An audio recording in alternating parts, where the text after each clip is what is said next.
Saudi Arabia में तहज्जुद से पहले अजान होती है। सऊदी अरेबिया में तहज्जुद से पहले अजान होती है। अच्छा, तो मैंने ये बस ये पूछना था कि ये सुन्नत में है कि मैंने कभी ये पढ़ा नहीं है। बिल्कुल नहीं है।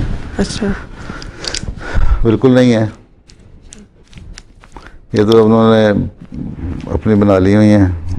एक तरफ कहते हैं हम बिदात और रस्में मिटाने वाले हैं, दूसरी तरफ पैदा कर देते हैं। खैर, लोगों को बताने के लिए कि तहज्जुद का वक्त हो गया, अगर होशियार करते हैं तो कोई बुराई भी नहीं है। हैं, बिद्दत भी नहीं हम इस तरह कह सकते इसको, लेकिन वक्त बताने के लिए। लेकिन अब तो हर एक के पास घड़ियाँ हैं। घड़ियाँ ना भी हों तो हर एक के पास मोबाइल फ़ोन है। वो कहते हैं कि इंडिया में सर्वे हुआ है कि 80% लोगों के पास अपने घर नहीं रहने की जगह बड़े टैच्ड और हाउसेस में रहते हैं, लेकिन 63% के पास मोबाइल फ़ोन है।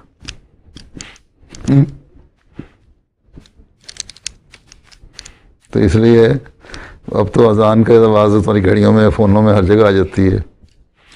लेकिन बहरहाल जिसने नफल पढ़ना है वो ज़बरदस्ती पढ़ाने के लिए अगर उठाते हैं तो मेरा ख्याल है उठता कोई नहीं, वैसे अजान दे देते होंगे।